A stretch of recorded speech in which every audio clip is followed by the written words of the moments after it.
உண்மையான கொடியேற்றம் இதுதான். இந்த கொடியேற்றம் தான் நம்மளுக்கு காலங்காலமாக நடந்துட்டு வர கொடியேற்றம். கதிர்காமம் பள்ளிவாசல்ல கொடியேற்றத்தை தாண்டி கதிர்காமத்தில் 2 கொடிமரங்கள் சைவ முறைப்படி ஏற்றப்படுது. கதிர்காம கொடியேற்றம் தான் முடிஞ்சு இதுனா திரும்ப இன்னொரு கொடியேற்றம். திருவிழாவை ஆண்டாண்டு காலமும் நூற்றாண்டுக்கு முன்னாக இங்க கொடியேறும் போது 2 கொடிமரங்கள் இங்க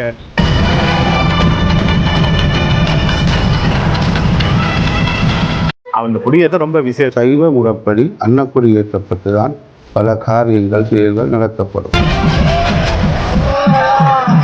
இஸ்லாமியத்துக்குள்ளேயே இந்த சூழ்ச்சியத்தை ஏற்றுக்காத ஒரு சாரார் இருக்கிறாங்க. அப்படி அவங்களுக்கு கொடுக்கப்பட்ட இடம் தான் இந்த பள்ளிவாசல். பால்குடி பாபாவுடைய அந்த சீடர்கள்லாம் சில இஸ்லாமிய சூஃபி சித்தர்கள் இருக்காங்க.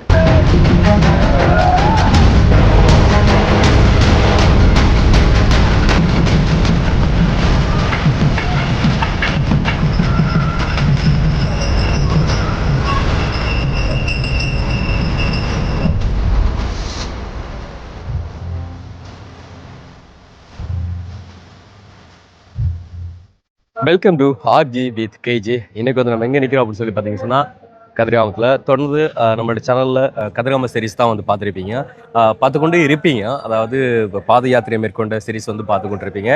சடன்லி நான் ஊர்லேருந்து மறுபடியும் கிளம்பி வந்துட்டேன் கதிர்காமத்துக்கு. அதாவது நான் 4 நாள் பிளான் பண்ணி அந்த யாத்திரையை மேற்கொண்டு 5 நாள் முடிஞ்சு ஊருக்கு போயிட்டு அதுக்கப்புறமா பைக்கில் தனியாக ட்ராவல் பண்ணி இப்போ வந்திருக்கிறேன். வந்ததுக்கான காரணம் நம்மளோட சேனலில் கொடியேற்ற வீடியோ பார்த்துருப்பீங்க. இங்கே உள்ள இஸ்லாமிய பள்ளிவாசலில் கதிர்காம கொடியேற்றம் நடத்தி வச்சிருந்த வீடியோ பார்த்துருப்பீங்க. அதற்கு பின்னால் பல விமர்சனங்கள், இஸ்லாமியர்களுக்குள்ளேயே வாய் தர்க்கங்களில் கொண்டு வரது. அதே மாதிரி இஸ்லாமியர்களுக்கு எதிராக சைவர்களும் சரி, இல்லைனா வேறு மதத்தவர்கள் சரி, அதே மாதிரி சைவர்களுக்கு எதிராக இஸ்லாமியர்களும் சரி, எதற்காக இப்படியெல்லாம் ஆளுக்கால் சண்டை போட்டுக்கிறீங்கன்னு சொல்லி தெரியல. கடவுள் எப்போதுமே ஒரு மார்க்கத்தை தாண்டி இன்னொரு மார்க்கத்தை பிரித்து வச்சு பார்த்ததே கிடையாது.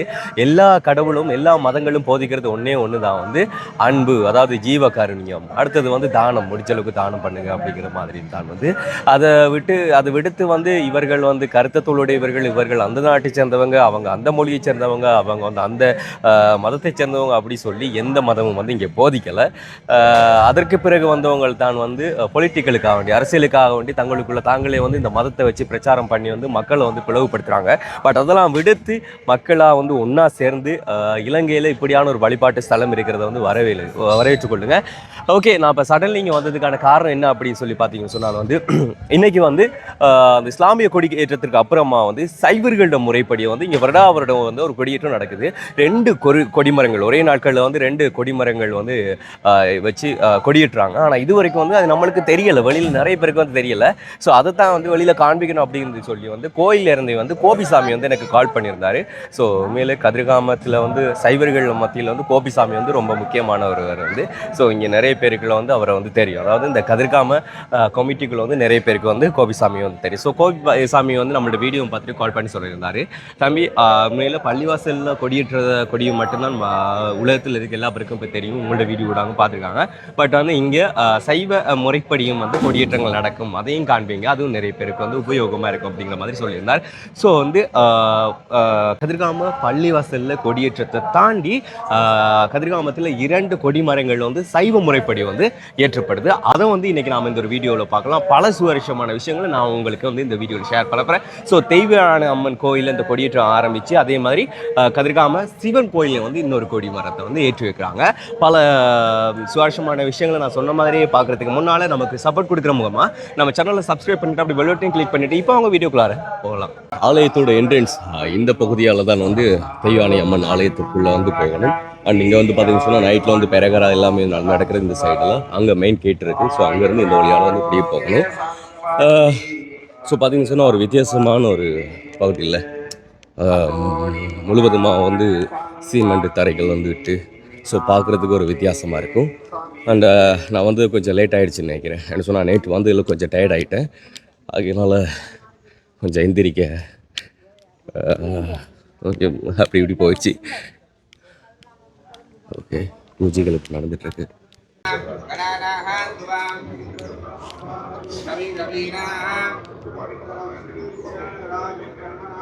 ध्यायामि आवाहयामि आवाहन हरिक्यं महागणपते नमः महागणपते नमः ओम महागणपते नमः महागणपते नमः द्रष्टयामि राज्यं संयुक्तम् अभिनायुधं मह्यां दीपं गृहाणां त्रिलोक्यमहां चन्द्रावगाय महा दीपं दर्शयामि एकमुखनीराञ्जनं दर्शयामि नवयोगिभ्यो विघ्नानाम् अपहारिणे ओम विघ्नराज गणेशानां शिवपुत्रविनायक नालिकेलं कार्तीकं विघ्नानाम् अपहारिणे त्र्यम्बकादिमहां वरदमूर्तये नमः मकागणपते नमः सकलाराधने सुच्छेदम् एकमुखपञ्चदलनीराञ्जनार्थं समर्पयामेके राजात्यराजाय प्रसप्यदायिने नमो वयं वै श्रवणाय गुरुमहे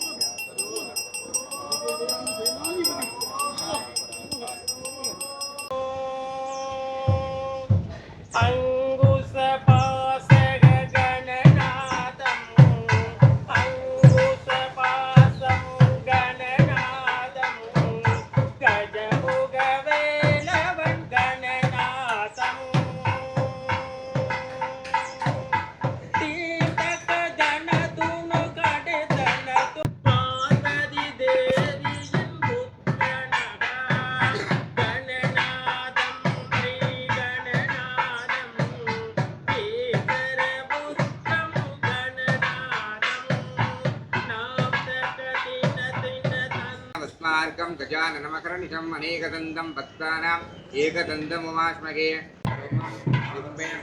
सम्प्रोक्षकाय मां अवशीनवस्पति मां सर्वतीर्थदेवताभ्यो नमः माणिक्यगङ्गातीर्थदेवताभ्यो नमः श्रीफलामुरामणीभ्यो नमः यूयं पुण्याकं जपं कृत्वा वयं गुरुमः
பார்த்தீங்கன்னு சொன்னால் அந்த கொடி ஏற்ற போகிற அந்த தம்பத்தில் வந்து பார்த்தீங்கன்னு சொன்னால் அந்த ஒவ்வொரு நேரத்துலையுமே வந்து துணிகள் வந்து கட்டி போடுறாங்க.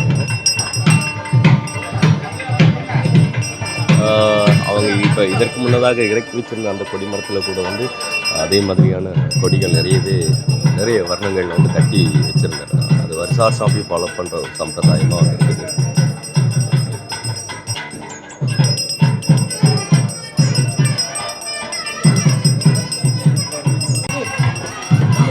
ஸோ கொடிகள் மட்டும் இல்லாமல் பட்டும் சேர்த்து கட்டுறாங்க பாருங்க இந்த இடத்துல. ஸோ இங்கே 2 கொடி இருக்குல்ல, 2 கொடியும் வந்து இந்த இடத்துல ஏற்ற மாட்டாங்களாம், வெவ்வேறு இடமா இருக்கிற மாதிரி சொல்கிறாரு. ஸோ கோயில் சாமி தான் வந்து இந்தளவுக்கு பர்மிஷன்கள்லாம் எடுத்து நம்மளை வந்து இந்த அளவுக்கு உள்ள அலோவ் பண்ணது எல்லாமே. கோயில் சாமி தான் இதை பற்றின எல்லா விஷயங்களையும் வந்து நம்மக்கிட்ட எக்ஸ்பிளைன் பண்ணுறதா சொல்லியிருக்காங்க. ஸோ அவர் எல்லா பொறுப்பினர்களையும் வந்து நம்மளுக்கு கொடுப்பாரு காணொலியில். இதுதான் பழமையான பாரம்பரியமான அன்னக்கொடியேற்று நிகழ்வு கதிர்காம மடத்தில், தெய்வானை மடத்தில். இது வந்து அன்னக்கொடின்னு சொல்லி காவிக்கொடி ஏற்றும் நிகழ்வு. இதுதான் பழமையான கொடியேற்றம். இங்கே 2 கொடி கம்பம் இருக்கும். ஒரு கொடி கம்பத்தில் உள்ள கொடி இங்கே ஏறும், மற்ற கொடி கம்பத்தை ஊர்வலமாக கொண்டு போயிட்டு கல்யாணகிரி பாபா சன்னதிகளை சிவன் கோயிலே ஏற்றுவாங்க. இது வந்து பாரம்பரியமாக நடைபெற்று வர ஒரு மிக பழமையான மரபு வழக்கமும் ஆகும்.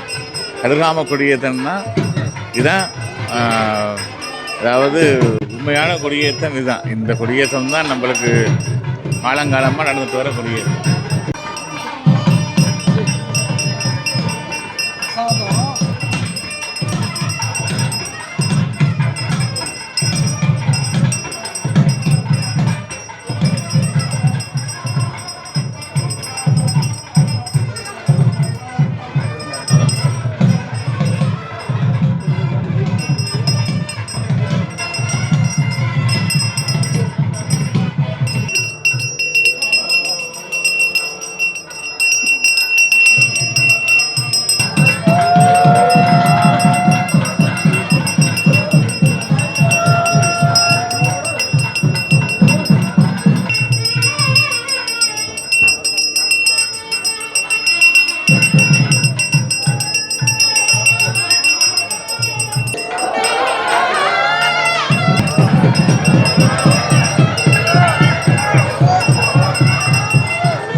நீ ஓகணும்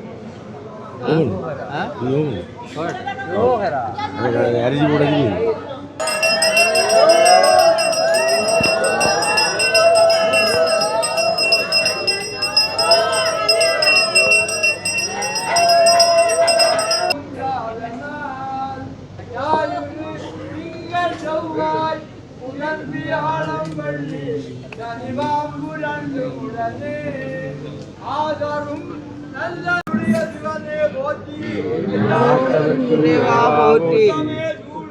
எல்லோரும் வாழ்க.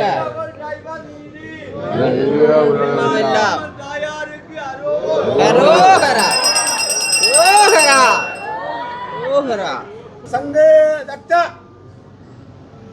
जब प्रणाम 1 2 3 சிவஸ்துதி உலகெல்லாம் உணர்ந்தோதற்கரியவன் இயகுராரிய நீமணி வேணியன் அழகிற் சோதியன் அம்பலத்தாடுவார் வளசிலம்படி காத்தி வணங்குவோம். प्रार्थना सर्वमंगलमांगल्यां देवीं सर्वार्थसाधिकां शरण्यां सर्वभूतानां नमामो भूमिमातरं सच्चिदानन्दरूपाय विश्वमंगलहेतवे विश्वधर्मैक्यमूलाय ஓகே, இப்போ பார்த்தீங்கன்னு சொன்னால் அடுத்த கொடி வந்து போக போகுது எங்கே அப்படி சொன்னால் வந்து சிவன் கோயில் நோக்கி வந்து அடுத்த கொடி மரத்தை கொண்டு போப்பாங்க. ஸோ அடுத்த கொடி மரம் வந்து சிவன் கோயிலில் தான் வந்து ஏற்றுவாங்க.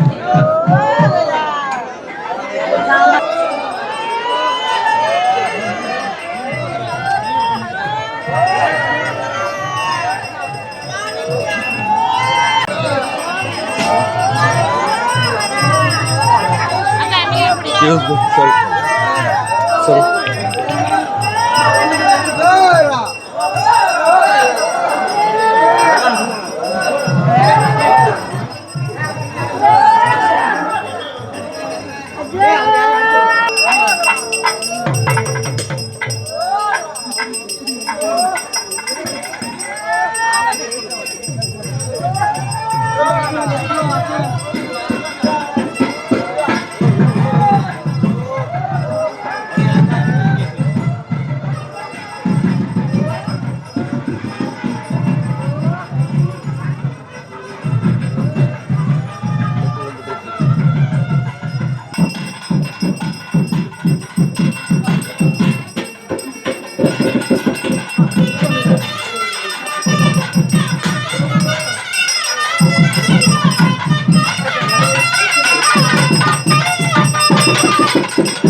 ஓகே, பூஜையெல்லாம் வந்து நல்லபடியாக முடிஞ்சுது.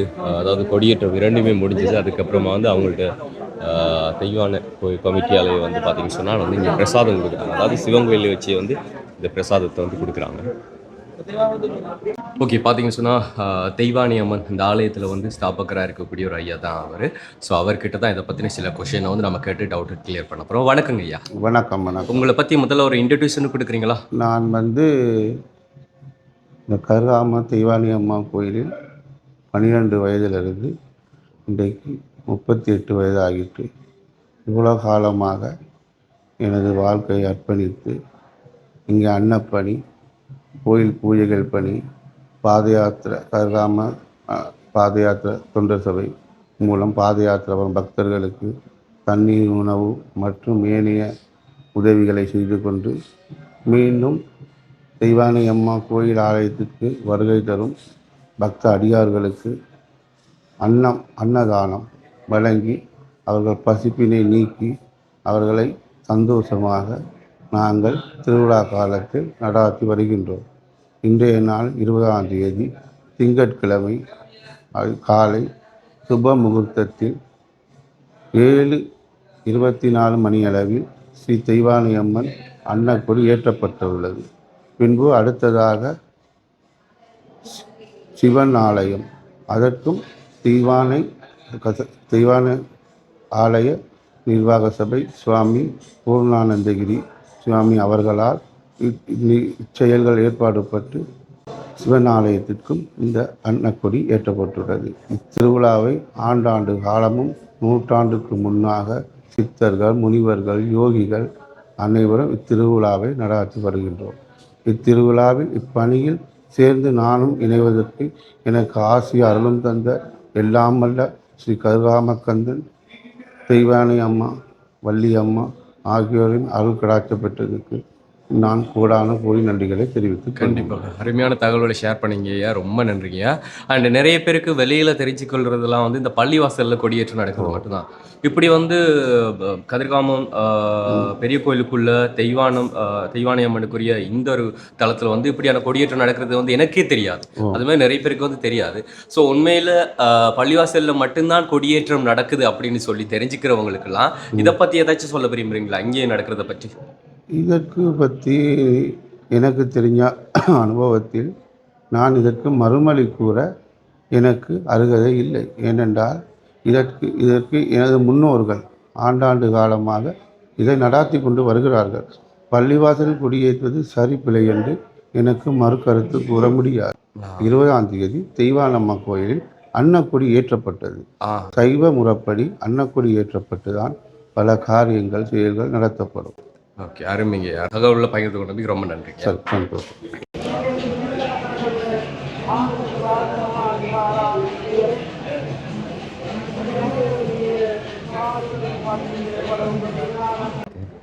வணக்கம் கோபிசா. சிவாயனம் வணக்கம். நிறைய விஷயங்களை நேற்றே வந்து ஷேர் பண்ணிட்டீங்க. ஆனால் இந்த வீடியோக்கு அப்புறமா தான் அந்த விஷயங்கள்லாம் வரப்போகுது.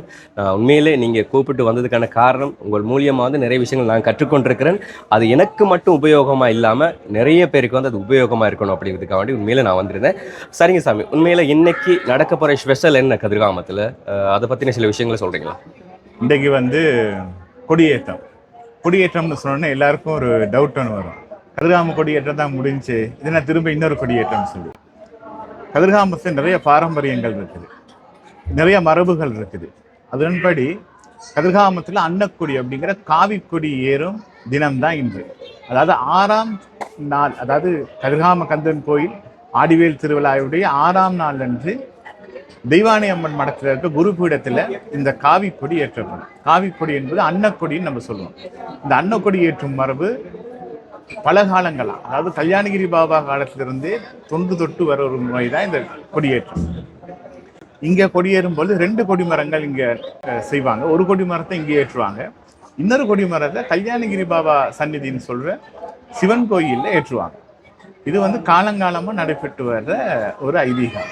இந்த கொடியேற்றத்துக்கு பிறகு தான், அதாவது 6ஆம் நாள் கொடியேற்றத்துக்கு பிறகு தான் பச்சை பந்தல் போடுவாங்க. அதாவது வருஷத்துக்கு ஒரு தான் பச்சை பந்தல் போடுவாங்க. அப்போ பழைய பச்சை பந்தல்லாம் அகற்றிட்டு பெரிய கோயில், பிரதான கோயிலிருந்து சுற்றி இருக்க எல்லா கோயில்களையும் பச்சை பந்தல் போடும் நாள் இன்று தான். இந்த கொடியேற்றத்தோடு பச்சை பந்தல் போடுவாங்க. பச்சை பந்தல் போடும் பொழுது நீங்கள் பார்க்கலாம், ரொம்ப பக்தி பூர்வமாக இருக்கும். அந்த பச்சை பந்தலை வந்து யானை வந்து மாணிகங்கையில் கழுவி எடுத்து ஊர்வலமாக வந்து இந்த மேலே இருக்க இதில் போடுவாங்க. மக்கள் வந்து என்ன செய்வாங்க, காணிக்கையெல்லாம் கட்டி போடுவாங்க. ஏன்னா அந்த பச்சை பந்தலில் காணிக்கை கட்டி போடும் பொழுது உடனடியாக இறைவன் கிட்ட போயிடுமா. அந்த பச்சை பந்தல் காஞ்சி வரும் அளவுக்கு சீக்கிரமாகவே நம்மளுடைய பிரார்த்தனை நிறைவேறுங்கிற ஒரு ஐதீகம் இருக்குது. அதனால் நிறைய பேர் அவங்களுடைய காணிக்கையை கொண்டு வந்து இன்னைக்கு கட்டுறது வந்து ரொம்ப சிறப்பு. இன்னொரு சிறப்பு என்னன்னு சொன்னால், இந்த இடத்துக்கு பொறுப்பானவர் நாங்கள் வந்து தியவட்ன நிலைமைன்னு சொல்லுவோம். அதாவது அந்த காலத்தில் வந்து அரசர்களுக்கு ஒப்பானவங்க தான். இந்த தியவட்ன நிலைமையை வந்து இன்றைக்கு தான் ஊர்வலத்தில் வருவார். இந்த கடந்த 5 நாளுமே அவருடைய செயலாளரோ இல்லாட்டி அவருடைய பிரதிநிதியார் தான் ஊர்வலத்தில் வருவாங்க. இன்றைக்கு தான் தியவண்ண நிலைமை ஊர்வலத்தை கலந்துக்குவார். அப்போ அவர் ஊர்வலத்தை கலந்துறதுக்கு முன்னுக்கு இந்த பச்சை பந்தல் போட்டு முடிச்ச உடனே என்னென்ன செய்வாங்கன்னு சொன்னால், துட்டகமுடு மன்னனுடைய யானை, அவர் பாவிச்ச அந்த அவருடைய வாகனமான அந்த யானை, அதனுடைய தந்தம், அந்த தந்தம் 2ஐயும் வெளியில் எடுப்பாங்க. எடுத்து இன்னைக்கு 6ஆம் நாள் வச்சிருவாங்க. திரும்ப திருவிழா முடிகிற நேரம் அதை உள்ளுக்கு எடுத்து வச்சிருவாங்க. அப்போ அந்த யானை தந்தம் 2 வந்த பிறகு தான் நினைக்கிறேன் கந்துல அப்படிங்கிற யானை நினைக்கிற பேர் வந்து அந்த யானையுடைய தந்தம் வச்ச பிறகு தான் நிலைமை வருவார். இது எல்லாமே எப்போ நடக்குது? கொடியேற்றத்துக்கு பிறகு நடக்குது. அந்த கொடியேற்றம் ரொம்ப விசேஷம். இந்த கொடியேற்றத்துக்கு பிறகு இப்படி ஒரு ஐதீகங்கள் இருக்குது. இதுதான் இன்றைய நாளுடைய ரொம்ப சிறப்பான நிகழ்வுகள். கண்டிப்பா. அதாவது வந்து இங்க சைவ முறைப்படி அந்த கொடியேற்ற நிகழ்ந்து அன்னைக்கே வந்து அந்த பச்சை பந்தல வந்து இட்டு அன்னைக்கே வந்து நிஜமான அந்த தேவன் நிலைமை பொறுப்பானவர் வந்து துட்டகமுடு மன்னனுடைய தந்தம் வெளியெடுக்கப்படும். இது எல்லாமே இன்றைக்கு நாள் தான் நடைபெறும், நாட்கள்ல நடக்குது. ஓகேங்க சாமி. அண்ட் வந்து இப்போ பார்த்துருப்பீங்க, இப்போ அந்த ஒரு சோசியல் மீடியாவில், அதாவது சமூக வலைத்தளங்கள் வந்து பள்ளிவாசலுக்குள்ள வந்து இந்த கொடியேற்றம் ஏற்றத்தை பற்றி வந்து நிறைய பேர் நிறைய விமர்சனங்களை தெரிவித்து கொண்டிருக்காங்க. ஸோ இதுக்குள்ள வந்து சுமூகமான ஏதாச்சும் ஒரு வார்த்தைகளை சொல்ல விரும்புறீங்களா? அதாவது இந்த பள்ளிவாசல் கொடியேற்றம் அப்படிங்கிறது வந்து சூஃபிமார்களுடைய கொடியேற்றம். சூஃபிசம் அப்படிங்கிறது வந்து சித்தர்களுடைய வழிமுறை தான் சூஃபிசம். நீங்கள் இஸ்லாமிய மதத்துக்குள்ளேயே பார்த்தீங்கன்னா இந்த சூஃபியசத்தை ஏற்றுக்க மாட்டாங்க ஒரு சாரார். இஸ்லாமியத்துக்குள்ளேயே இந்த சூஃபியசத்தை ஏற்றுக்காத ஒரு சாரார் இருக்கிறாங்க. இது சூஃபிசம் அப்படிங்கிறது வந்து சித்தர்களுடைய பாரம்பரியம், சித்தர் பாரம்பரியத்தில் வந்தது தான் அது. அப்போ கதிர்காமங்கிறது சித்தர் பாரம்பரியத்தில் உள்ளது தான். நான் நேற்று உங்களுக்கு ஏற்கனவே சொன்னேன், அந்த இளமை தரும் ஊற்று அது இருக்கிற இடம் உங்களுக்கு நான் காட்டுறேன். அது இப்போ மூடி தான் இருக்குது, அந்த இடத்த உங்களுக்கு நான் காட்டுறேன். அந்த இடத்துல இருந்து நீர் வந்து அந்த பள்ளிவாசல் இடத்துக்கு அந்த காலத்தை போகரோ அவங்கெல்லாம் எடுத்திருக்காங்க. அந்த இடத்துல அவங்க இருந்திருக்காங்க. அந்த இடத்துல அந்த ஊற்று இருந்திருக்கு. இந்த ஊற்றை தேடி வந்து உஸ்பெகிஸ்தான் பக்கம் இருந்தெல்லாம் சூஃபிமார்கள் வந்திருக்காங்க. பால்குடி பாபாவுடைய அந்த சீடர்கள்லாம் சில இஸ்லாமிய சூஃபி சித்தர்கள் இருந்திருக்காங்க. அப்படி அவங்களுக்கு கொடுக்கப்பட்ட இடம் தான் இந்த பள்ளிவாசல். கல்யாணகிரி பாபாவுடைய அந்த காலத்தில் வந்து வளமையாக கொடியேற்றம் செஞ்சு வழிபட்டு வந்த வரலாறு இருக்குது. காலப்போக்கில் சூஃபிசம் அவங்களுடைய கட்டுப்பாட்டு கீழே இருந்தனாலும் 1944 பிறகு 45 பிரிட்டிஷ் கவர்மெண்ட்டால் அவங்களுக்கு ஒரு ஆவணம் கொடுக்கப்பட்டது, அது அவங்களுக்கு சொந்தமானு சொல்லி. அதற்கு பிறகு வந்து அவங்களுடைய முறைப்படி அந்த சூஃபிசம் முறையின்படி கொடியேற்றம் நடைபெறுது. இதை யாரும் நம்ம இதை பற்றி கூட நம்ம இது பண்ண தேவையில்லை. அதாவது நாங்கள் பாத யாத்திரையாக வர்றோம்.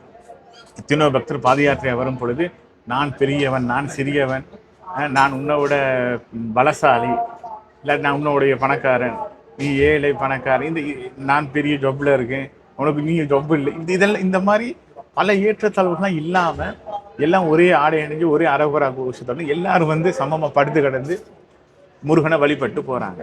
அதாவது நம்ம ஈகோ அழியுது. பாத யாத்திரை 6 நாள் வரும்போது ஈகோ அழியுது. இங்கே வந்து கொடியேறும் பொழுது அவங்களுக்கு அது சூஃபிமார்களுடைய கொடியா சேவல் கொடியா அப்படிங்கிறத தாண்டி கதிர்காமத்தில் கொடியேறுது. அப்படிதான் இந்த மண்ணில இருந்து ஒரு கொடியேறுது, அவ்வளவுதான். இந்த வளாகத்துக்குள்ள ஒரு கொடியேறுது. அப்போ பார்க்குறவங்கெல்லாம் முருகனாதான் தெரிகிறாங்க.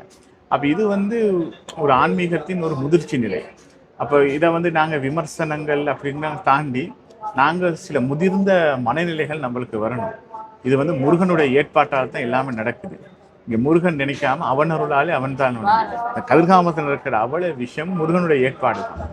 ஏதோ காரணியமின்றி இது எதுவுமே நடக்காது. ஆகிய முருகனில் ஏற்பாடில் நடக்கிற ஒரு விஷயத்தை பற்றி நாங்கள் குறை சொல்லவோ விமர்சனம் பண்ணவோ போகக்கூடாது. அதை முருகன் பார்த்துக்குவார். நல்லது கெட்டது முருகன் பார்த்து. எங்களுடைய கடமை வரணுமா, நல்லபடியாக சாமி கும்பிட்றோமா, இங்கே சில ஐதீகங்கள் இருக்குதா, அந்த ஐதீகங்களுக்கு நாங்கள் மரியாதை கொடுக்குறோமா, வணங்குறோமான்னு நம்மளுடைய இந்த பிரார்த்தனையை நம்ம கொண்டு சென்றால் நிச்சயமாக இதனால் நம்மளுக்கு முருகனுடைய அருள் பரிபூர்ணமாக கிடைக்கும். பெரிய ஒரு தகவல் வந்து ஷேர் பண்ணிருக்கீங்க. ரொம்ப நன்றி சார். நன்றி சார்.